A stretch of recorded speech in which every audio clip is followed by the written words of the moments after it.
This is Frontline on Air. Major stories on the go. Buddhadeb Bhattacharjee, 1944 to 2024, poet-politician who dreamed of an industrial renaissance for West Bengal. In an era of high-decibel politics, Bhattacharjee's integrity, intellectual prowess and modest lifestyle set a standard for leadership. Surit Shankar Chattopadhyay. Voice by Rakesh Sharma, Timber Media. With the death of Buddhadeb Bhattacharjee, West Bengal and the communist movement in India have lost one of its tallest leaders. Bhattacharjee was suffering from chronic obstructive pulmonary disease, COPD, for a long time and had to be hospitalized a number of times in the past few years. He was 80 and is survived by his wife Meera Bhattacharjee and son Suchetan. Bhattacharjee, who served as the chief minister of the state for 2 consecutive terms, 2000 to 2011, was widely considered the epitome of the Bengali Bhadralok, or gentleman, and was as well known for his intellectual accomplishments as he was for the grace and dignity he lent to the high-decibel politics in the country. He had a dream of transforming the investment-starved Bengal into an industrially resurgent state, and though he did not succeed, the vision that he left behind is still as relevant and needed in the state today as it was 24 years ago when he first became the chief minister.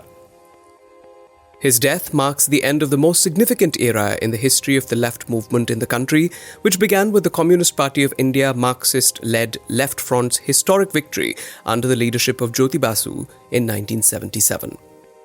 Buddhadeb Bhattacharjee was one of the most important figures of that period. Breath of fresh air. At a time when politics was considered the domain of dour old men, Machiavellian tacticians, demagogues and theorists, Buddhadeb Bhattacharjee was like a breath of fresh air.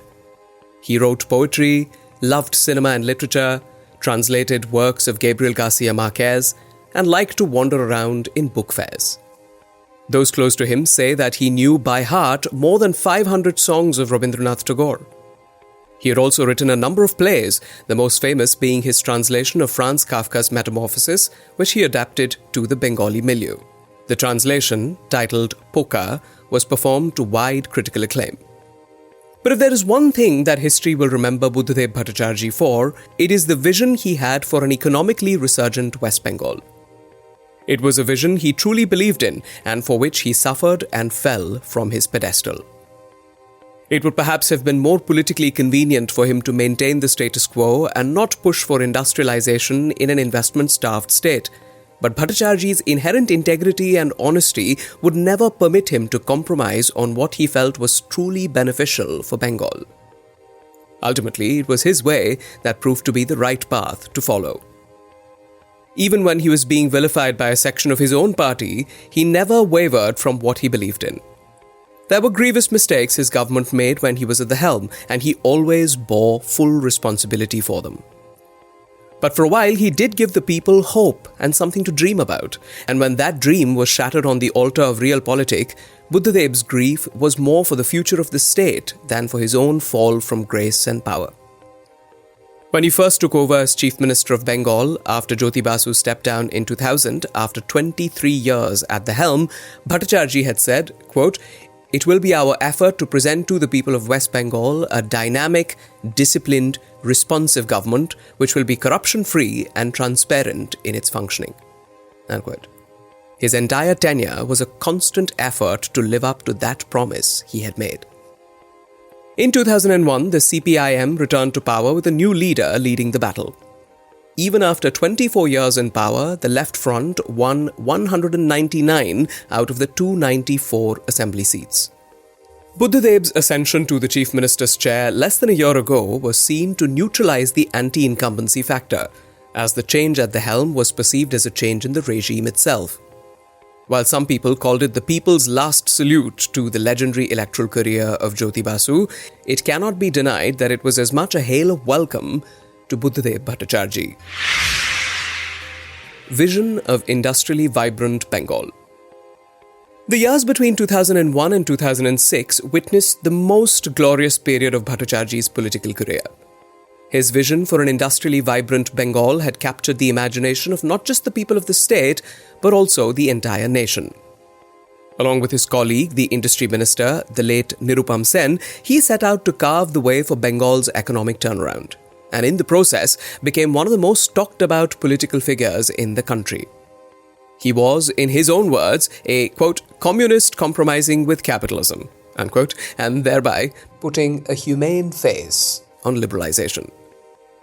In reaction to this, there were differences in opinion within the party, and among certain hardline factions, Bhattacharjee's efforts were looked upon with consternation. But he remained undeterred. He had said, quote, people think that I'm on one side and my colleagues are on the other on the issue of industrialization, but that is not so. There are differences of opinion that are discussed and sorted out. This is a healthy practice, unquote. Even if sections of his party did not agree with him, the people of the state certainly reposed their trust in his vision, and in the 2006 assembly election, Buddhadeb Bhattacharjee led his party to its 7th consecutive victory, with the left winning an overwhelming majority of 235 out of the 294 seats. Earlier, in the 2004 Lok Sabha elections, the left had won 35 of the 42 seats in West Bengal. Buddhadeb Bhattacharjee had emerged as a poster boy for the communist movement in the country and one of the charismatic figures on the national stage. The phrase "brand Buddha," coined by the media, became a catchword for investment in the state. The mandate of the people gave him the strength and assurance to continue on his path, even in the face of opposition from a section of his own party. But he was never one to take full credit for the electoral triumphs. He had told Frontline after the famous victory in 2006, quote, it is not a question of I, it is a question of we. I cannot claim that it is because of me that the urban voters started leaning to the left. It was a collective effort and our front could capture the imagination of the urban voters. It was not a mandate for just Buddhadeb Bhattacharjee. True, I led the election campaign and the electoral battle, but it was a mandate for the left front, for its programs and policies. Individuals matter, but only a little. Unquote. Shingur and Nandigram. However, Buddhadeb Bhattacharjee's dreams of industrial revival in Bengal were shattered soon after he returned to power in 2006. The state government's program of acquiring land for industrial purposes in Shingur and Nandigram faced stiff resistance from those whose lands were being taken away, and the party that was once hailed for its land reforms was being projected by the opposition as one that snatches land from the poor farmers and hands it over to industrialists. Shingur was the site of Tata Motors' prestigious small car project that was expected to spearhead Bengal's economic revival, and Nandigram was where a chemical hub was supposed to come up. Bhattacharjee had said, quote, we are right now in a transitional stage. Based on our success in agriculture, we are moving towards rapid industrialization. Agriculture alone cannot create new job opportunities and move the economy further, so it is imperative to move from agriculture to industry. It is not agriculture versus industry. Unquote. But somehow his words either did not trickle down to the masses or were misunderstood. The situation was further worsened when on March 14, 2007, 14 protesting villagers, including 2 women, were killed in a police firing in Nandigram. The incident sent shockwaves across the country and Buddhadeb Bhattacharjee's image took a severe beating. The following year, Tata Motors also shifted its factory out of Bengal. The CPIM could never recover from the setbacks as more trouble began piling up in different corners, including a growing Maoist menace in the Jongol Mohol region, the contiguous forest areas in Bankura, Purulia, Paschim Medinipur and Jhargram districts, and a fresh call for a separate state of Gorkha land in the Darjeeling hills of North Bengal. With anti-incumbency sentiment mounting against the CPIM after more than 3 decades in power, there was nothing Bhattacharjee could have done to reverse the downward spiral of his party.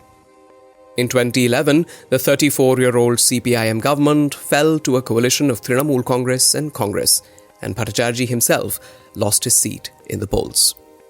Even in defeat, Bhattacharjee remained a figure of enormous dignity and courage. Quintessential Bengali Bhadralok. Born on March 1, 1944 in North Kolkata, literature and poetry was practically in Buddhadeb's blood. His uncle was the great Bengali poet Shukanto Bhattacharjee. After passing out of Shailendra Sarkar Vidyalaya, Buddhadeb graduated with honours in Bengali from Presidency College. It was while in college that he got involved with the communist movement. He served as the State Secretary of the Democratic Youth Federation of India, the youth wing of the CPIM, from 1968 to 1982, was elected to the State Committee of the party in 1972, the State Secretariat in 1982, and the Central Committee in 1985. He served as the Minister of Information and Public Relations in the first CPIM-led Left Front government of 1977, after winning the Kashipur-Belgachia assembly seat. Though he lost in the 1982 elections, he returned to the cabinet in 1987, winning from the Jadavpur constituency. Bhattacharjee was to retain the Jadavpur seat till 2011. Prior to becoming the Chief Minister, Bhattacharjee was best known as Bengal's Minister for Information and Cultural Affairs, a post he held from 1987 until 1996. In 1996, an aging Jyoti Basu handed over to him the Home and Police Department, paving the way for his successor. 3 years later, Bhattacharjee was made Deputy Chief Minister, and in 2000 he took over the reins from Basu when the latter stepped down for health reasons. For all the power and the respect that he commanded, Bhattacharjee remained a most modest, retiring person. Always clad simply but immaculately in his white dhoti and kurta, he was the quintessential Bengali Bhodralok. Cultured, soft-spoken, well-read. Just as he remained a passionate communist till the end of his life, in many ways he gave the impression of being a reluctant politician.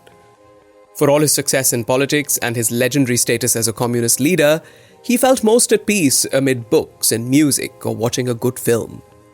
It was under his ministership that the Kolkata International Film Festival was launched in 1995. All his life, even when he was Chief Minister, he lived unostentatiously in a 2-roomed flat with his family in Palm Avenue in South Kolkata. He would repeatedly turn a deaf ear to the many entreaties to leave the tiny flat, whose damp environment exacerbated his COPD condition. Time and again, he showed he was not a cold, calculating political machine, but a soft, sensitive human being who would not compromise on personal ethics and integrity. In 1993, he even quit the cabinet over issues he felt he could not reconcile with, and for 13 months, he kept a distance from both the party and the government. During that period, Bhattacharjee spent his time doing what he loved best: reading and writing. Lasting legacy. He was also often a misunderstood figure. His natural shyness was sometimes misconstrued as arrogance, his retiring ways as standoffish, and his serious demeanour as churlishness. But in reality, he was a gentle, intellectually inclined individual who loved his privacy and was most at home when surrounded by books or a few close friends. Most people missed out on his wry, subtle humour, which would quietly surface in interviews and in most unexpected moments. Talking to Frontline in 2006 about the upcoming Tata Motors project of manufacturing a car worth 1 lakh rupees, he suddenly turned to his press secretary sitting in a corner and said, "Buy yourself one, and if you buy yourself one, get one for me as well." A voracious reader and a prolific writer throughout his life, he continued to write as long as his frail health would allow him. His latest work was The Birth and Death of Nazi Germany, published in 2017. The left's devastating loss in 2011 did not really dent Buddhadeb's personal image. It is true his popularity had plummeted during the time of the anti-land acquisition movements in Shingur and Nandigram, but his polished bearings and civilized manners were what people remember of him after he was ousted from power. In spite of failing health, he was still looked upon as the most iconic living leader of the left movement and continued to remain a source of inspiration to the CPIM. Even though his health had forced him to retire from public life, the people realized that they still adored him, and on those rare occasions when he would make a public appearance or say a few sentences, they would hang on to every word he would utter. In fact, so dependent was the CPIM on Buddhadeb Bhattacharjee's stature and reputation that it released an AI-generated video of his, with his consent, ahead of the Lok Sabha elections, appealing to the electorate to vote out the BJP and the Trinamool Congress. The fact that Buddhadeb Bhattacharjee could not succeed in achieving what he had set out to do will not be his lasting legacy. It was the fact that he had a vision and was willing to risk all for the sake of a dream he truly believed in. The fact that even at the height of his power, he continued to live happily in his apartment filled with books. The fact that he led by example, that one can rise to the very top in the game of power and still not lose one's simplicity and integrity. The fact that he took both victory and defeat in stride and with the same kind of grace. That will be the lasting legacy and a benchmark for all future leaders. This is Frontline on Air. Major stories on the go.